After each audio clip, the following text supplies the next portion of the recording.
भारत माता की, भारत माता की, वंदे वंदे वंदे। युवाओं ने भर दी हामी, युवाओं ने भर दी हामी, युवाओं ने भर दी हामी। बहुत बहुत धन्यवाद मेरे युवा साथियों। मेरा आप सभी का निवेदन है,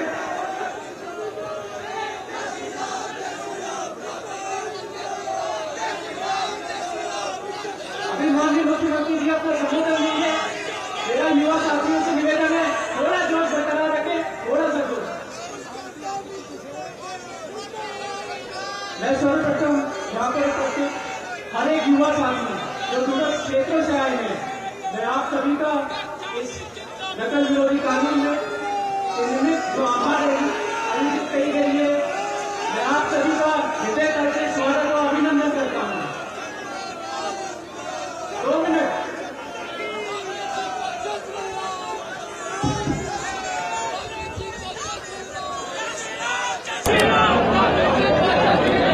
मैं सामान्य वर्ग पर उपस्थित हमारे भारतीय जनता पार्टी उत्तर प्रदेश से अपने सभापति श्रीमान आदित्य जी से निवेदन करता हूँ कि वो मेरा मुझे याद करके आए।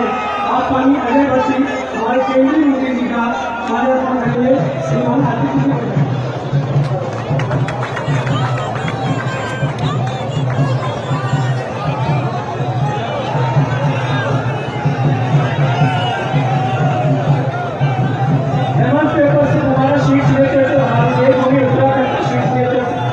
आपका अभिनंदन और स्वागत करता हूँ। हमारे अभिभावक रूपी हमारे केंद्रीय राज्य मंत्री हमारे क्षेत्रीय सांसद आदरणीय अजय भाई जी का स्वागत अभिनंदन करता हूँ। हमारे युवा मंत्री श्री सावल भावना जी जो लगातार हमें प्रेरणा देते रहते हैं, मैं आपका भी स्वागत और अभिनंदन करता हूँ। मंच पर उपस्थित हमारे विधायकगण, सम्मानित विधायकगण, सम्मानित विधायक प्रत्याशीगण, सम्मानित मेयर, सम्मानित जिलाध्यक्ष, तीनों जिलों के जिलाध्यक्ष, मैं आपका भी स्वागत और अभिनंदन करता हूँ। मंच पर उपस्थित हमारे वरिष्ठ पदाधिकारियों का भी हम सभी भारतीय जनता युवा मोर्चा के हर एक पदाधिकारी स्वागत और अभिनंदन करते हैं।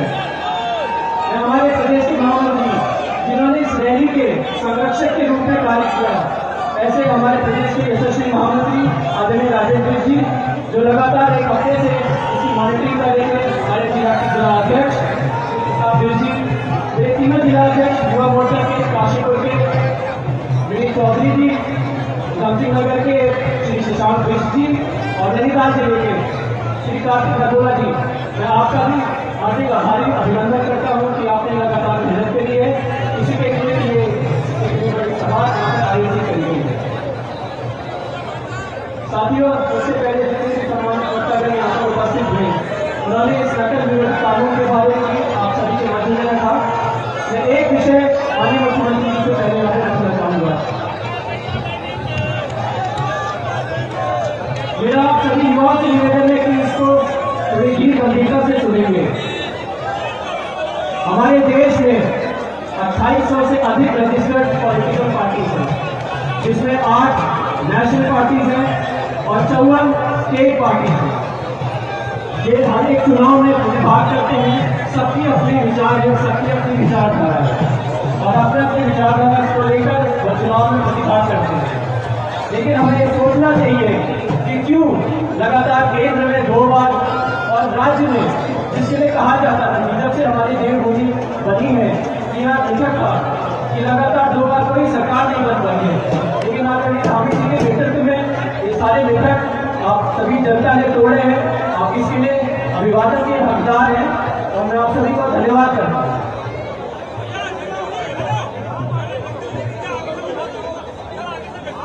ये जो कारण है कि हमारी दोनों बार सरकारें आई हैं केंद्र में, राज्य में, इसका मुख्य कारण है अटूट विश्वास। वो अटूट विश्वास कि हमारा लोकतंत्र, जनतंत्र और गणतंत्र, तो हम लोग झूठतंत्र, भ्रष्टतंत्र और झूठतंत्र में तब्दील नहीं होने देंगे।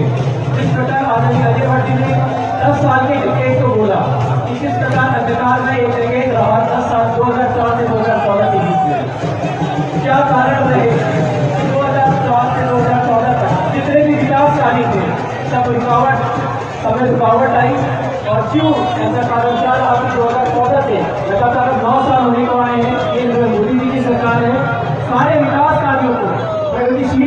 है। आप सभी युवा देख सकते हैं कि किस प्रकार यहाँ से नेशनल हाईवे बन रहा है। हम लगातार ट्रैवल करते हैं, यहाँ से देहरादून जाते हैं, यहाँ से दिल्ली जाते हैं, जो हमारा समय बचता है। क्या कारण है? कारण है हमारी प्राथमिकताएं। जो सरकार की प्राथमिकता है उसमें लगातार बदलाव आया है। सारी जन कल्याण योजनाएं केंद्र सरकार और राज्य सरकार निरंतर रूप से आपके समक्ष रख रही है। मुझे पता है आप सभी आज हमारे अभिभावक ड्यूटी, हमारे मार्गदर्शक, हमारे युवा स्रोत आदरणीय मुख्यमंत्री जी को सुनने आए हैं। आदरणीय मुख्यमंत्री जी, हर एक युवा इस सकारात्मक कानून बिल को लेकर उत्साहित है, उमंग से भरा हुआ है और आपको हृदय तल से धन्यवाद देता है कि इस प्रकार का कानून आप हमारे युवाओं के लिए लाए हैं। मैं हर एक युवा साथी की ओर से माननीय मुख्यमंत्री जी का आभार और धन्यवाद प्रकट करता हूँ। माननीय मुख्यमंत्री जी, आप यहाँ पर उपस्थित हुए हम सभी के ही, मैं सभी की तरफ से भारतीय जनता युवा मोर्चा, भारतीय जनता पार्टी की ओर से आपका धन्यवाद प्रकट करता हूँ। जय भारत, जय देवभूमि। हमारे बीच में भारतीय जनता पार्टी वाले माननीय मुख्यमंत्री जी को बड़ी माला पहनाकर स्वागत करेंगे।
मुख्यमंत्री जी को गिफ्ट चिन्ह देकर उनका स्वागत करेंगे।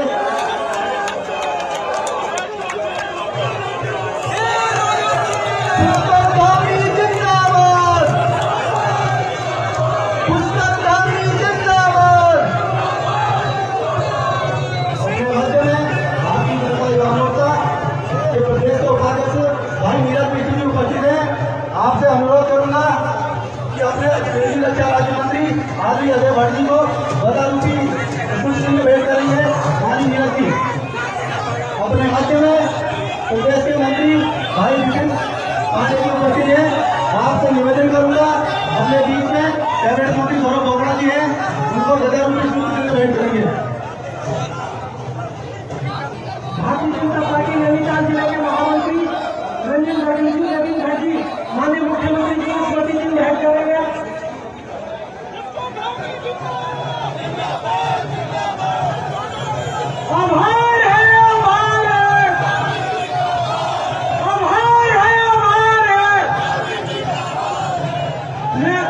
प्रदेश के युवा हृदय सम्राट और जन जन के प्रिय यशस्वी मुख्यमंत्री श्री पुष्कर सिंह धामी जी से निवेदन करता हूं कि हम युवाओं का मार्गदर्शन करें।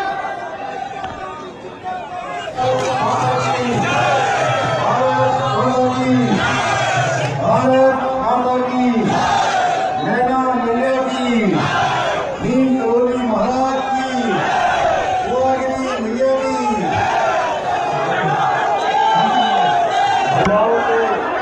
हजारों हजार युवा नौजवानों के इस समागम में अभी आप सब लोगों ने जिनको सुना, भारत सरकार के रक्षा राज्य मंत्री व पर्यटन मंत्री, इस लोकसभा क्षेत्र नैनीताल उधम सिंह नगर के लोकप्रिय सांसद आदरणीय अजय भट्ट जी, भाई राम सिंह कैला जी, विधायक भीमताल जी, डॉक्टर प्रेम सिंह राणा जी, हल्द्वानी के मेयर भाई डॉक्टर जोगेंद्र पाल सिंह रोटेला जी, जिला पंचायत के अध्यक्ष बहन श्रीमती बेला तोलिया जी के लिए आए हुए, दूर दूर से आए हुए हमारे सभी युवा कार्यकर्ता भाइयों एवं बहनों, उपस्थित पत्रकार मित्रों एवं छायाकार बंधुओं, मैं देख रहा हूं कि जितनी संख्या इस मैदान के अंदर है उससे कहीं दुगनी तिगुनी संख्या इस मैदान के चारों ओर घूम रही है।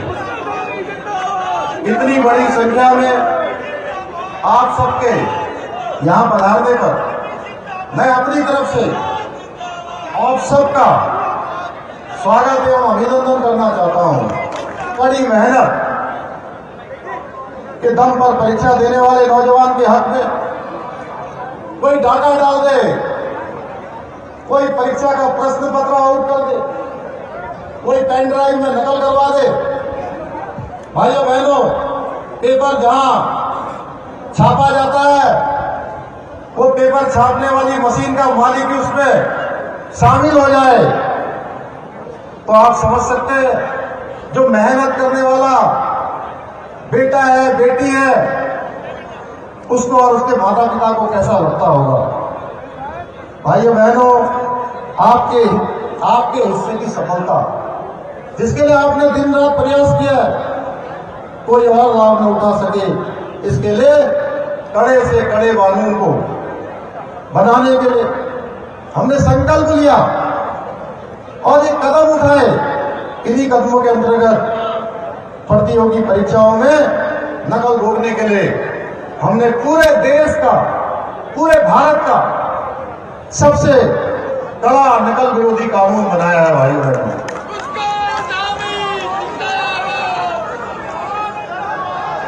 नकल माफिया को उसके गिरावान से पकड़कर घसीटते हुए जेल की कोठरी के अंदर ले जाने का काम ये नकल विरोधी कानून करेगा। मैं अपने युवा साथियों से कहना चाहता हूं कि आप लोग अब निश्चिंत रहें।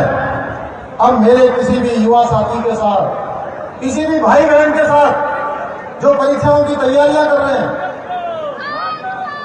उनके साथ अब भविष्य में किसी भी प्रकार का कोई खिलवाड़ नहीं होने दिया जाएगा। भाइयों बहनों, हमारे लिए राज्य की जनता का हित सर्वोपरि है और हमारा हर एक फैसला जन भावनाओं के आधार पर लिया जा रहा है, क्योंकि हमारी सरकार का सदैव प्रयास रहा है कि हम समाज के हर वर्ग के जीवन के स्तर को ऊंचा उठाने का काम करेंगे। और पिछले साल भाइयों बहनों 5 नवंबर को 2021 को बाबा केदार की भूमि से माननीय प्रधानमंत्री नरेंद्र मोदी जी ने उस पुण्य भूमि से कहा था, उनके मुंह से इस शिव रूपी शब्द निकले थे कि 21वीं सदी का तीसरा दशक उत्तराखंड का दशक होगा। भाइयों बहनों, इस संकल्प को धरातल पर उतारने के लिए आप और हम सब मिलकर काम कर रहे हैं। मैं आज अपने युवा साथियों से, बुजुर्गों से, माताओं बहनों से सबको विश्वास दिलाना चाहता हूं कि आपके हितों के लिए हम पूरी सरकार के साथ सदैव जो भी सबसे बढ़िया प्रयास हो सकता है, सबसे उत्तम प्रयास हो सकता है, जो सर्वोत्तम हो सकता है, वो प्रयास हम करते रहेंगे। भाइयों बहनों, आजकल हम अपना अगला बजट भी प्रस्तुत करने के लिए तैयारियों में व्यस्त हैं। हमारी सरकार का प्रयास है कि आने वाला बजट जहां रोजगार पर केंद्रित हो, युवाओं को केंद्रित हो, हम ऐसा बजट लाने का प्रयास करेंगे कि जो नकल करने वाले लोग हैं, ऐसे लोगों को कहीं उस पर कोई स्थान नहीं मिलने वाला है। प्रदेश के युवाओं की आशाओं और आकांक्षाओं के अनुरूप ये बजट हम लेकर आएंगे। हम आने वाले बजट में हमारी मातृशक्ति बहनों को आत्मनिर्भर बनाने का कार्य करेंगे। किसानों को आत्मनिर्भर बनाने के लिए, उनके चहुमुखी विकास के लिए खुशी प्रदान करने का प्रयास करेंगे। भाइयों बहनों, मेरी और मेरी सरकार का ये निरंतर प्रयास है कि आम लोगों के जीवन को सुगम बनाया जा सके।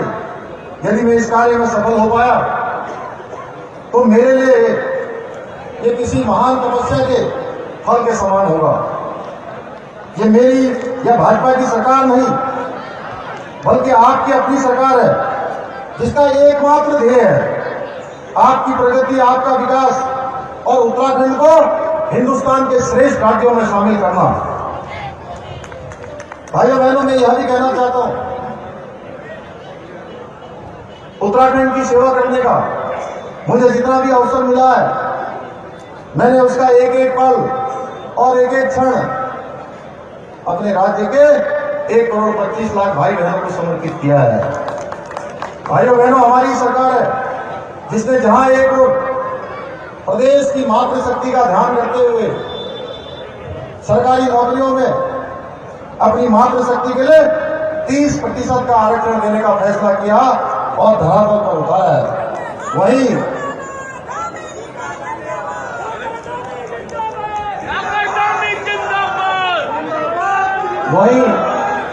भाइयों बहनों, हमारे खिलाड़ियों के लिए हमने फिर से खेल कोटा भी पुनः प्रारंभ करने का संकल्प लिया है।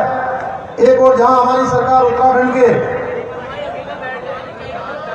सबसे पहले उत्तराखंड में नई शिक्षा नीति को हमने लागू किया है, दूसरी ओर हमने नई खेल नीति को लागू किया है और इतना ही नहीं, युवा खिलाड़ियों के लिए किए गए सभी वादों को पूरा करने का भी प्रयास किया है।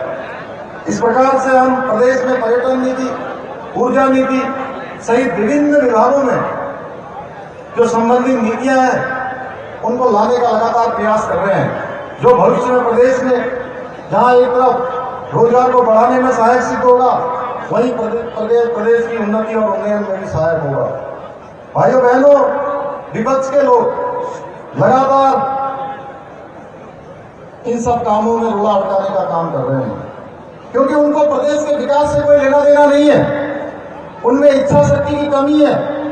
हमारी सरकार द्वारा जो राज्य में नकल विरोधी कानून को कठोर निर्णय भी उनके गले नहीं उतर रहा है। वो बीच बीच में हमारे छात्रों को, छात्राओं को बरगलाने का काम करते हैं। भाइयों बहनों, पूछना चाहते हैं, इतने दिनों इनकी भी सरकार रही, क्या ये जांच इनको नहीं करानी चाहिए थी क्या? अगर ये जांच करवा दिए होते तो आज ये दिन देखना नहीं पड़ता, क्योंकि भविष्य में जो हम ये नकल विरोधी कानून लाए, या विपक्ष द्वारा घोषित माफियाओं को पूरी तरह से नेस्तनाबूद करने का काम अगर कोई करेगा तो ये नकल विरोधी कानून करेगा। हमने पहली बार नकल करने वाले, कराने वालों और प्रक्रियाओं को सही प्रकार से लागू न करने वालों को जेल की काल कोठरी में डालने का काम किया है। इस प्रक्रिया में सरकार ने किसी को भी बख्शा नहीं है। भाइयों बहनों, भर्ती घोटालों की जांच हमारी सरकार करवा रही है और जांच निष्पक्ष हो, किसी भी अपराधी या माफिया को छोड़ा न जाए, यह भी सुनिश्चित करने के लिए मैं लगातार स्वयं इस सारे जांच की गतिविधियों को मॉनिटरिंग करता हूं, स्वयं मैं इनका परीक्षण करता हूं। हमारी जांच में किसी प्रकार की कोई कमी न रहे, कोई पक्षपात न हो, कोई माफिया, कोई अपराधी, कोई बड़ी पहुंच वाला इससे छूटे नहीं। इसके लिए भाइयों बहनों, हमने यह भी निर्णय लिया है कि माननीय उच्च न्यायालय के न्यायमूर्ति से पूरी जांच करने की निगरानी का अनुरोध किया है। इस कानून में हमने प्रतियोगी परीक्षाओं में नकल करवाने वाले और नकल करने वाले दोनों को ही कठोरतम सजा का प्रावधान किया है। आप समझ सकते हैं कितना कठोर कानून है, जहां नकल के अपराधियों को आजीवन कारावास होगा, 10 करोड़ का जुर्माना होगा और घोटाले से जो संपत्ति अर्जित की जाएगी पूरी की पूरी जब्त कर दी जाएगी।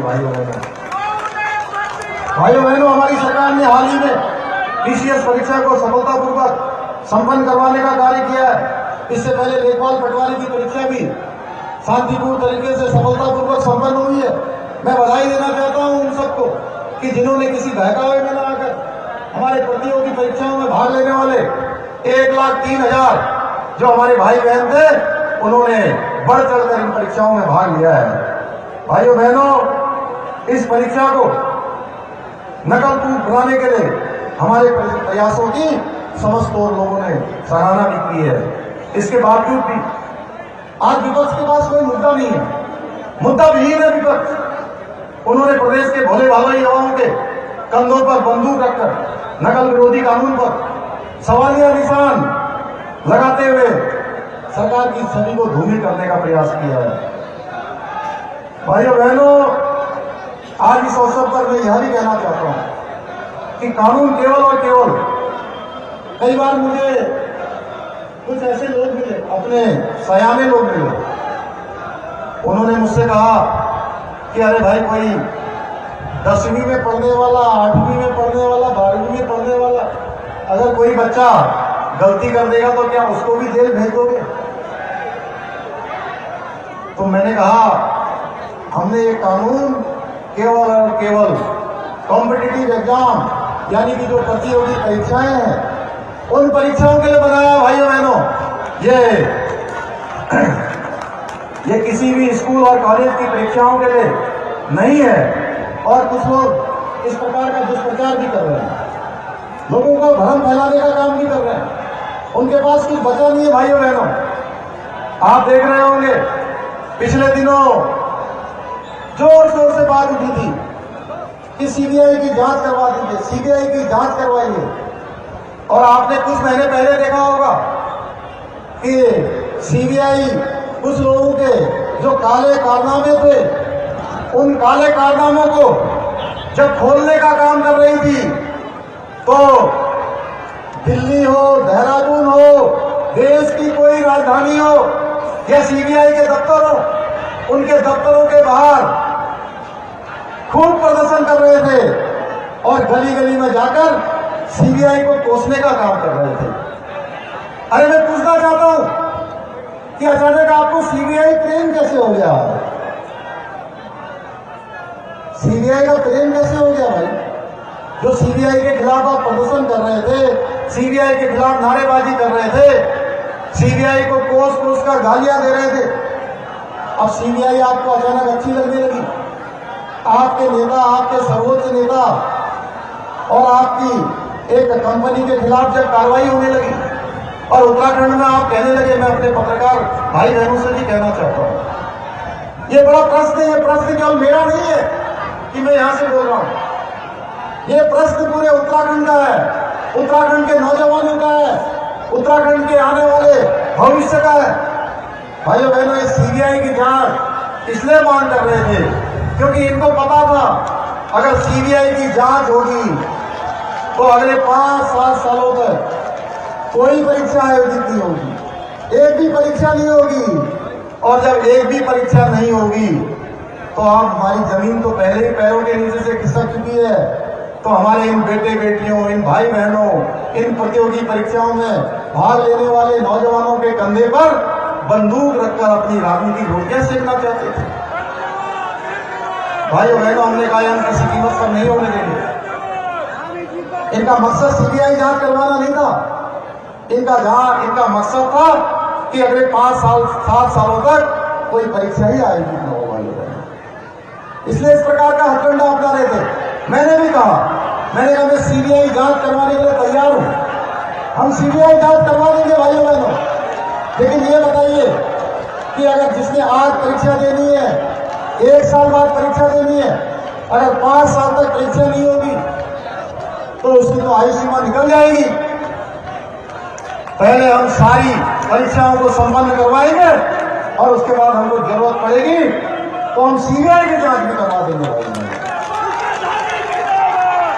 हम पीछे हटने वाले नहीं है। जहां जहां पर जिस प्रकार की भी बात हमारे नौजवानों के बीच से आई है, छात्रों के बीच से आई थी, हमने सभी पर कार्रवाई की है। भाइयों बहनों, ये नकल का जो कानून हम लेकर आए हैं, अभी यहाँ नीले थाना में भरने बैठे हुए थे, यहाँ पर हमारे यहाँ पे आए थे, अभी मुझसे कह रहे थे कि महाराष्ट्र की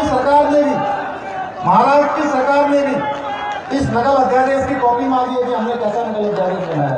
गुजरात की सरकार इसको लागू करने जा रही है। भाइयों बहनों, पूरे देश के अंदर सारे ही प्रदेश धीरे धीरे इस नकल अध्यादेश को लागू करने वाले हैं। लेकिन विपक्ष के लोगों को लगता है कि सरकार पर झूठे आरोप लगाकर, अनाप शनाप बोलकर ही अब सत्ता का रास्ता निकलेगा। लेकिन अब इनकी दाल गलने वाली नहीं है। भाइयों बहनों, मैं विपक्ष के लोगों को स्पष्ट कहना चाहता हूं कि आप कोई गलतफहमी न पालें, क्योंकि प्रदेश की जनता, मेरे युवा साथी सब पूरी तरह से जाग चुके हैं और प्रदेश और देश के उज्जवल भविष्य के लिए हम अपना जो सर्वश्रेष्ठ होता है वो निछावर करने के लिए तैयार हैं। मैं आप सभी से पूछना चाहता हूं, आज के इस अवसर पर यह प्रश्न केवल मेरा नहीं है या मंच पर बैठे हुए लोगों का नहीं है। मैं पूछना चाहता हूं कि आज देश को कमजोर करने वाले और झूठे आरोप लगाने वाले लोगों पर भरोसा करेंगे क्या? बताइए, जोर से बताइए, आप भरोसा करेंगे क्या? मैं पूछना चाहता हूं कि मुफ्त कोरोना वैक्सीन, मुफ्त राशन, मजबूत सेना, शक्तिशाली भारत बनाने वाली भाजपा सरकार पर विश्वास करेंगे ना?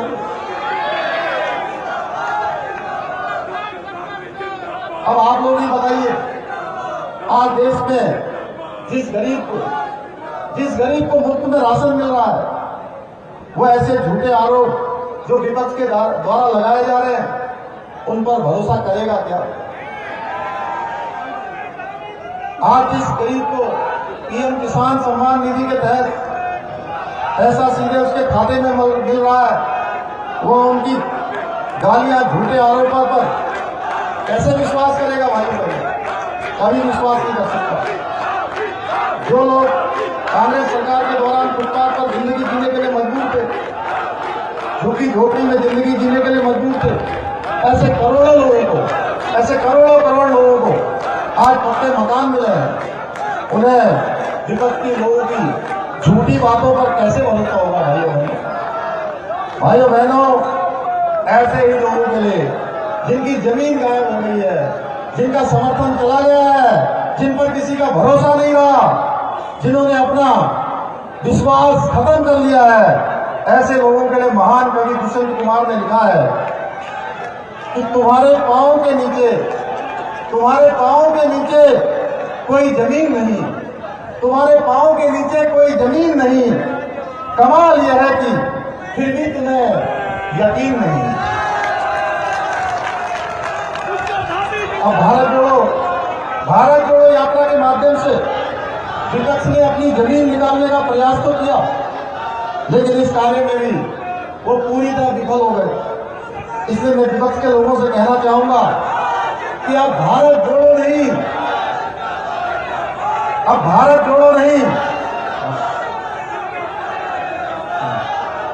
भारत समझो यात्रा निकालते तो भारत की संस्कृति और भारत के लोगों को समझने का कार्य करते।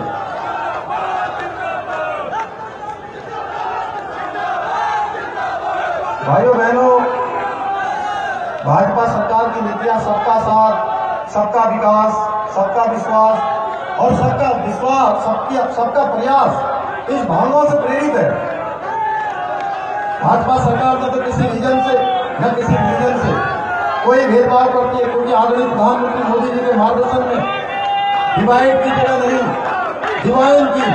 डिवाइन का रास्ता चुन चुके हैं। आज मैं इस अवसर पर कुछ महत्वपूर्ण घोषणाएं करना चाहता हूं। भाइयों बहनों, वर्ष 2008 में हमारी सरकार ने समूह भौतिक लोक सेवा आयोग से बाहर की भर्तियों में साक्षात्कार की व्यवस्था समाप्त की थी, यद्यपि पूरी तरह से वो लागू नहीं हो पाई थी, क्योंकि हमने संकल्प लिया है कि हमारे नौजवानों की प्रतिभा और योग्यताओं की चयन प्रक्रिया में सर्वोच्च स्थान दिया जाए। इसलिए हमारी सरकार यह निर्णय लेने जा रही है कि समूह 2 की कोई भी परीक्षा, चाहे वो लोक सेवा आयोग से हो या बाहर की हो या लोक सेवा आयोग के द्वारा कराई जा रही हो, सभी परीक्षाओं में साक्षात्कार की व्यवस्था तत्काल प्रभाव से समाप्त कर दी जाएगी। इसमें तकनीकी और गैर तकनीकी पद भी सम्मिलित होंगे, अर्थात जेईई जैसे तकनीकी पदों पर भी साक्षात्कार की व्यवस्था पूर्ण रूप से समाप्त कर दी जाएगी। हमारी सरकार यह भी निर्णय लेने जा रही है कि उच्च पदों में जहां साक्षात्कार आवश्यक हो, जैसे पीसीएस या अन्य उच्च पद, वहां भी साक्षात्कार का प्रतिशत कुल अंकों के 10% से ज्यादा न रखा जाए। इसके अतिरिक्त समय समय पर यह भी शिकायतें मिलती हैं कि साक्षात्कार में किसी को बहुत ज्यादा अंक दे दिए जाते हैं और किसी को कम अंक दे दिए जाते हैं। इसलिए हमारी सरकार के पास नौजवानों और विभिन्न संस्थाओं की तरफ से सुझाव आते रहे हैं और साक्षात्कार के अंकों को भी पारदर्शी प्रक्रिया के तहत अभ्यर्थी को दिए जाने की व्यवस्था की जानी चाहिए। इसलिए इन सुझावों पर अमल करते हुए यह निर्णय लेने जा रही है सरकार कि साक्षात्कार में किसी भी अभ्यर्थी को 40% से कम अंक नहीं दिए जाएंगे और किसी भी अभ्यर्थी को 70% से अधिक अंक नहीं दिए जाएंगे और 70% से अधिक अंक दिए जाएंगे तो बोर्ड या साक्षात्कार लेने वाले व्यक्ति को बताना होगा, स्पष्ट करना होगा कि अब किस प्रकार की मनमानी अब नहीं चलने वाली है। प्रतियोगी परीक्षाओं की पारदर्शी बनाने के भविष्य में जो भी सुझाव आएंगे हमारी सरकार आवश्यकता अनुसार उसे लागू करेगी। भाइयों बहनों, हमारी पार्टी का एक ही मंत्र है, अंत्योदय का मंत्र। उसका अंतिम छोर पर खड़े हुए व्यक्ति तक शासन पहुंचे, अंतिम व्यक्ति तक सरकार पहुंचे।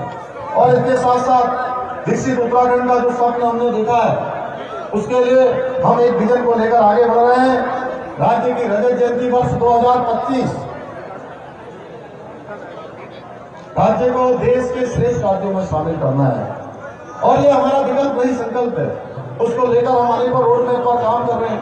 अनेकों संस्थाओं का, अनेकों विशिष्ट व्यक्तियों का जिन्होंने विभिन्न विभिन्न क्षेत्रों में अपनी विशिष्टताएं प्राप्त की हैं, उन सब के अनुभवों को लेकर हम इस पर काम कर रहे हैं।